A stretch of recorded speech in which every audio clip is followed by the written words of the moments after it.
Yo, what's up everybody? Welcome to the channel. You already know we about to get into some crazy stuff, right? Buckle up because today we're traveling all the way back to ancient China. We talking emperors, dynasties, and traditions that'll make your jaw drop. Get ready to have your minds blown, people, because some of this stuff is straight up wild. Okay, so you're a traveler in ancient China, right? Imagine this. You've been on the road for what feels like an eternity. The Silk Road stretches endlessly before you, a winding path of dust and adventure. The sun beats down relentlessly, and your feet are sore from the countless miles you've trudged. Your stomach growls, reminding you that it's been far too long since your last decent meal. You've been walking for days, your feet hurt, you're starving. Every step feels like a monumental effort, and the rugged landscape offers little comfort. The other travelers around you share the same weary expressions, each one silently hoping for a break in the journey. Then, just when you think you can't go any further, you finally stumble upon an inn. It's like a mirage in the desert, a beacon of hope. The sight of the traditional Chinese inn, with its welcoming entrance, fills you with relief.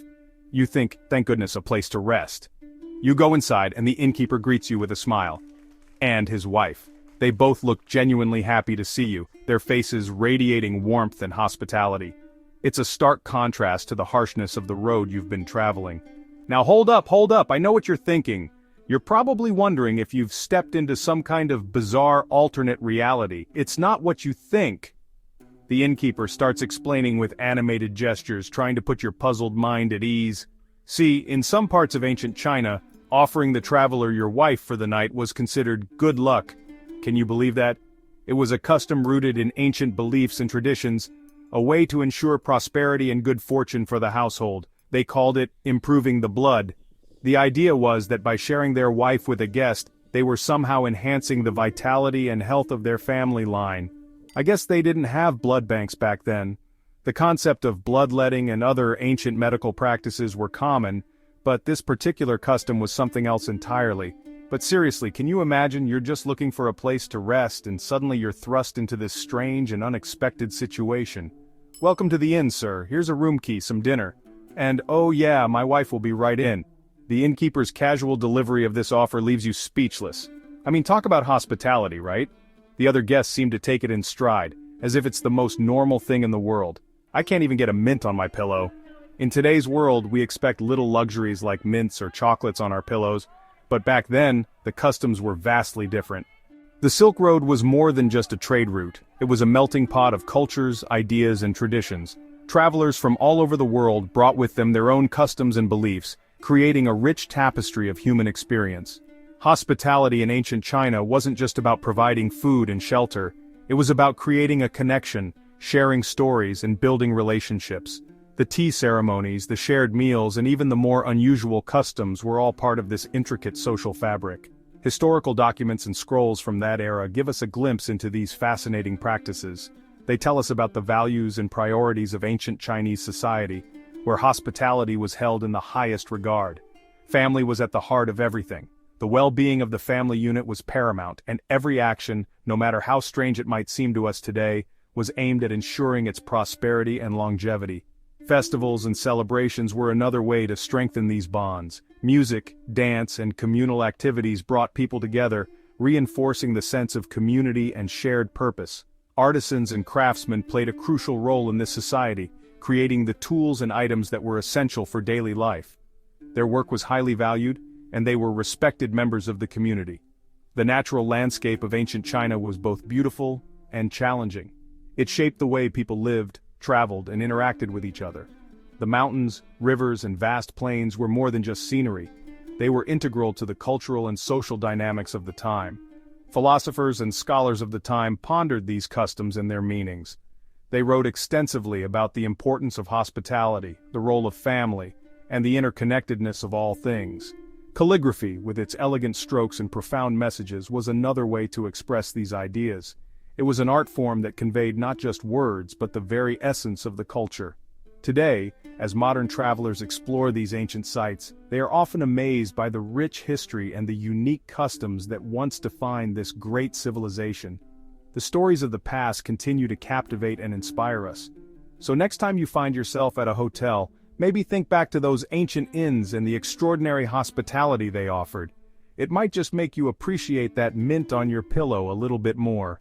Alright, let's talk about Princess Shang Yuying, this Song Dynasty princess who was living her best life. Born into royalty, she had all the luxuries one could imagine. But her story takes an unexpected turn that makes her stand out in the annals of history. And by best life I mean she had her own bed, in a brothel. Yes, you heard that right. This wasn't just any bed in any place, it was a bed in one of the most luxurious brothels of the time. Imagine the opulence, the silk sheets, the intricate wooden carvings, and the aroma of exotic incense filling the air. You heard me right. This wasn't just any brothel, though. It was a high-class establishment like the Ritz-Carlton of brothels. We're talking about a place where the elite of society would gather, a place that was the epitome of luxury and exclusivity. The kind of place where every detail was meticulously crafted to provide the utmost comfort and pleasure. And get this, she had a whole crew of guys assigned to keep her company. These weren't just any men, they were carefully selected for their looks, charm, and ability to entertain. They were there to ensure that the princess never felt lonely, to engage her in conversation, to play music, and to attend to her every need. We talking like 30 dudes, that's right, 30 men whose sole purpose was to be at her beck and call. They were her entourage, her companions, her protectors. They were there to make sure that she was always surrounded by attention and admiration. Apparently having male escorts was all the rage for royalty and big shots back then. It was a status symbol, a way to show off one's wealth and power. The more extravagant the entourage, the more prestigious the individual. It was a different kind of luxury, one that went beyond material possessions to include human companionship. It's like, oh, you're a princess? You get a royal guard, a fancy carriage, and a few dozen companions. It was all part of the package, a way to ensure that the princess was always safe, comfortable, and entertained. The carriage would be adorned with the finest materials, the guards would be the best trained, and the companions would be the most charming. It was a different time, man. A time when the lines between luxury and necessity were blurred, when the pursuit of pleasure was seen as a legitimate goal, and when the elite lived lives that were almost unimaginable to us today. The customs and traditions of that era were vastly different from what we know now, and they offer a fascinating glimpse into a world that was both opulent and complex. I'm just saying, if I tried that today, I'd be in big trouble with my wife. Can you imagine explaining to your spouse that you need 30 companions to keep you company? The dynamics of relationships have changed so much, and what was once seen as a symbol of status and luxury would now be considered outrageous and unacceptable. It's a humorous reminder of how much society has evolved, and how our values and norms have shifted over time. But Princess Shang Yuying's story is more than just a tale of luxury and excess. It's a reflection of the cultural and social norms of her time. The historical records and literature from the Song Dynasty provide us with a window into a world where royalty lived by different rules, where their lives were governed by a unique set of expectations and privileges. The palaces and buildings of that era were designed to reflect the grandeur and sophistication of the ruling class. Every detail, from the architecture to the decor, was meant to convey a sense of power and elegance. The princess's residence in the brothel, while unconventional, was still a part of this larger tapestry of opulence and refinement.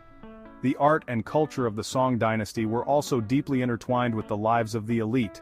Paintings, poetry, and music were all integral parts of their daily existence. The princess's entourage would have been well versed in these arts, providing her with a constant source of entertainment and intellectual stimulation. Music in particular played a significant role in the lives of the royal family. The princess's companions would have been skilled musicians, able to play traditional instruments and perform the latest compositions.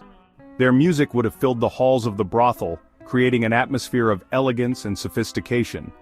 Education and intellectual pursuits were also highly valued during the Song Dynasty.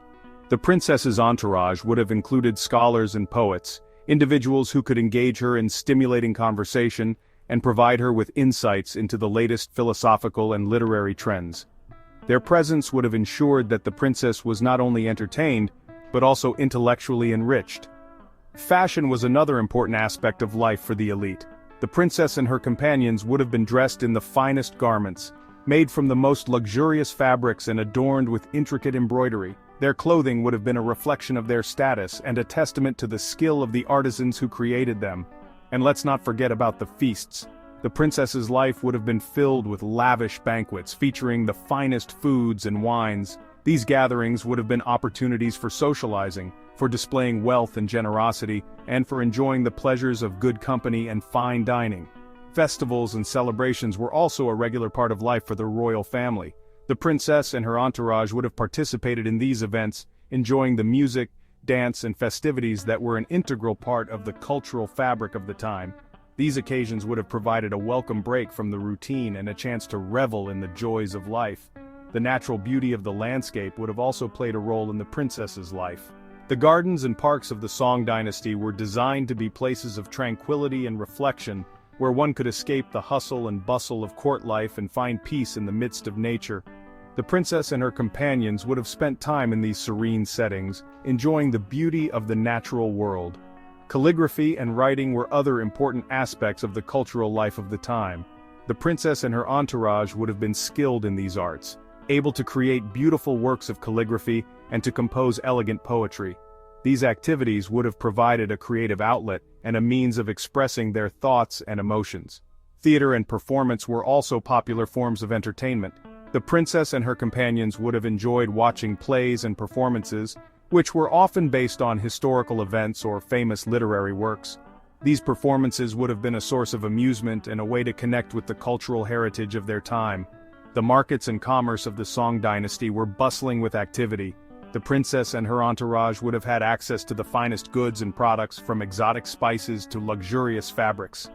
These markets were a reflection of the economic prosperity of the time and provided a glimpse into the vibrant trade and commerce that characterized the era.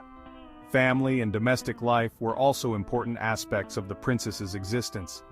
Despite her unconventional residence, she would have maintained close ties with her family, and would have been involved in the various rituals and traditions that were an integral part of family life. These connections would have provided her with a sense of belonging and continuity.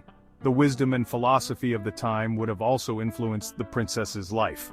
The teachings of Confucius and other philosophers would have shaped her values and beliefs, guiding her actions and decisions.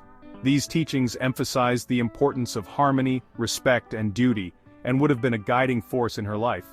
In the end, Princess Shang Yuying's story is a testament to the rich and complex history of the Song dynasty.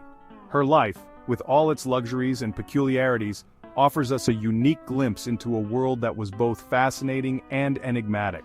It's a reminder of the enduring legacy of this remarkable period in Chinese history, and the many ways in which it continues to captivate our imagination. Let's be real, being an emperor ain't easy. Imagine waking up every day knowing you have the weight of an entire empire on your shoulders. It's not just about sitting on a throne and looking regal. No, it's about making decisions that affect millions of lives. You got a whole empire to run, wars to fight, taxes to collect, and let's not forget the constant threat of rebellion. Every decision you make could be the difference between peace and chaos.